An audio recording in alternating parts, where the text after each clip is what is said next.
Selamat pagi teman-teman, perkenalkan nama saya Islamia Tanjung.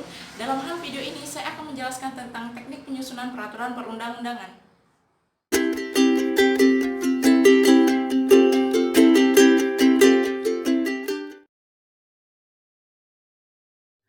Ada dua keterampilan teknis yang dibutuhkan dalam tahapan ini, yaitu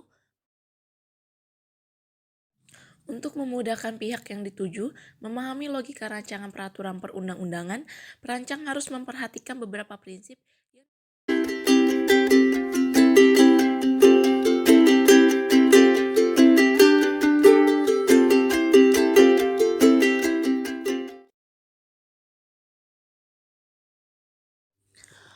Kerangka formal adalah kerangka atau bentuk luar peraturan perundang-undangan yang meliputi beberapa unsur antara lain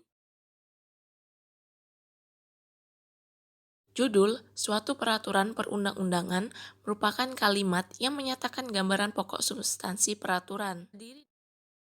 Yang kedua, pembukaan. A. Frasa, dengan rahmat Tuhan Yang Maha Esa.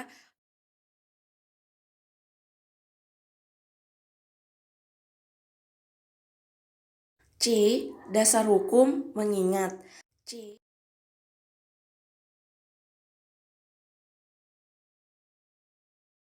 D. Diktum.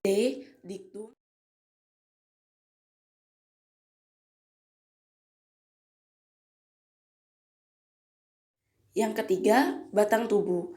Batang tubuh merupakan bagian inti dari suatu peraturan. Komponen-komponen penomoran itu secara berurutan mulai dari pengelompokan yang terbesar. Dalam batang tubuh peraturan perundang-undangan pada umumnya dikelompokkan ke dalam A. Ketentuan umum, B. Materi pokok yang diatur, C. Ketentuan pidana jika diperlukan, D. Ketentuan peralihan jika diperlukan, E. Ketentuan penutup. Jika terdapat materi muatan yang diperlukan, tetapi tidak dapat dikelompokkan dalam ruang lingkup peraturan yang sudah ada, materi tersebut dimuat dalam bab ketentuan lain-lain.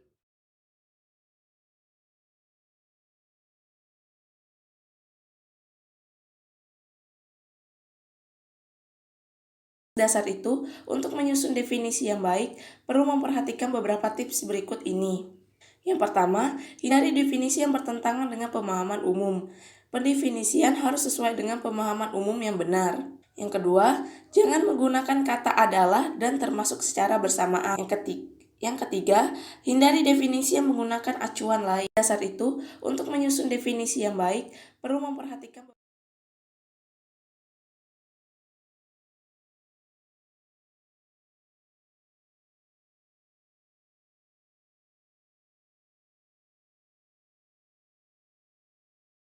Untuk lebih jelasnya tentang teknik penyusunan batang tubuh akan diuraikan sebagai berikut. A. Menyusun ketentuan umum. Ketentuan umum merupakan ketentuan yang bersifat umum yang memuat 1. Batasan pengertian atau definisi. Yang kedua, singkatan atau akronim yang dituangkan dalam batasan pengertian atau definisi. Ketiga, hal-hal lain yang bersifat umum yang berlaku bagi pasal atau beberapa.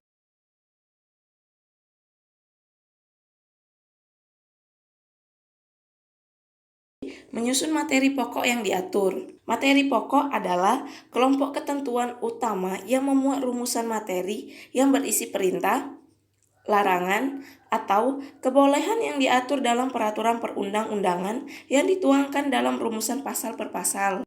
Menyusun materi pokok yang diatur.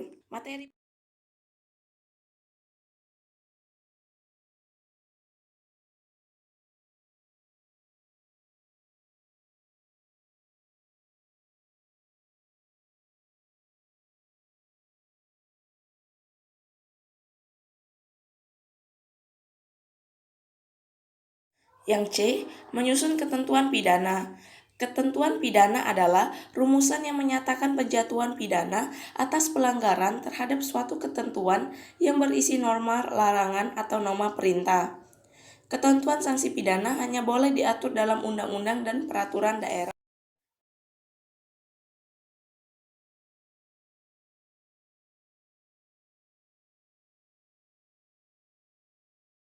Yang D. Menyusun ketentuan peralihan. Ketentuan peralihan merupakan ketentuan yang bersifat transito, yaitu ketentuan yang mengatur mengenai penyesuaian keadaan yang sudah ada pada saat berlakunya peraturan perundang-undangan yang baru tersebut.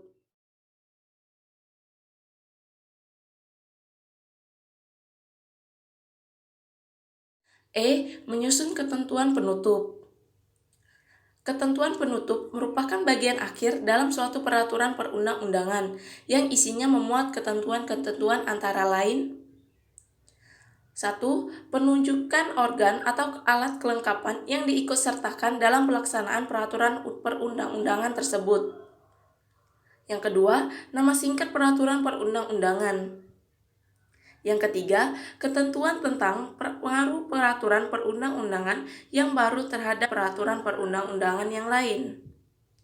Yang keempat, status peraturan perundang-undangan yang sudah ada. Yang kelima, saat mulai berlakunya peraturan perundang-undangan. Keempat, penutup. Penutup merupakan bagian akhir dari suatu peraturan perundang-undangan. Penutup terdiri dari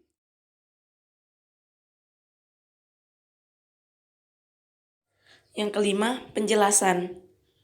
Penjelasan merupakan uraian resmi pembentuk peraturan perundang-undangan yang berfungsi sebagai tafsir resmi pembentuk peraturan perundang-undangan atas norma tertentu dalam batang tubuh.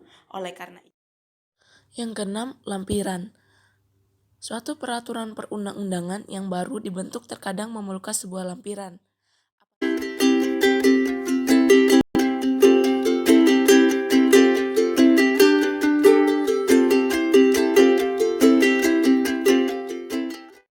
1. Pendelegasian wewenang. Peraturan perundang-undangan yang lebih tinggi dapat mendelegasikan wewenang pengaturannya kepada peraturan perundang-undangan yang lebih rendah.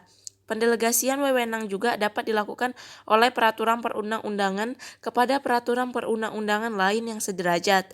Misalnya, undang-undang mendelegasikan wewenang kepada undang-undang lain untuk mengatur hal tertentu. Yang kedua, penyidikan. Penyidikan adalah serangkaian tindakan yang dilakukan oleh penyidik untuk mencari serta mengumpulkan bukti untuk membuat terang atas suatu tindak pidana yang terjadi guna menemukan tersangkanya. Sementara itu, penyidik adalah pejabat polisi negara Republik Indonesia atau pejabat penyidik pegawai negeri sipil tertentu yang 3. Pencabutan dan perubahan peraturan perundang-undangan. Pencabutan adalah proses untuk membuat peraturan perundang-undangan atau ketentuan dalam peraturan perundang-undangan tersebut tidak mempunyai kekuatan hukum mengikat. Dalam rumusannya, pencabutan peraturan perundang-undangan dapat dinyatakan dengan kata dicabut dan dinyatakan tidak berlaku. Kedudukan yang sederajat tersebut menunjukkan bahwa Perpu mempunyai daya ikat dan keberlakuan yang sama dengan undang-undang. Meskipun bajunya adalah peraturan pemerintah, isinya adalah undang-undang. Akan tetapi, pembentukan Perpu berbeda dengan pembentukan undang-undang. Undang-undang dibentuk oleh DPR bersama dengan Presiden, sedangkan Perpu dibentuk hanya oleh Presiden dalam keadaan hal ihwal kegentingan yang memaksa. 5. Pengesahan perjanjian internasional. Secara umum, pengertian perjanjian internasional adalah sebuah perjanjian atau kesepakatan oleh beberapa negara atau organisasi internasional yang dibuat di bawah hukum internasional yang menimbulkan hak dan kewajiban bagi para pihak yang membuat kesepakatan.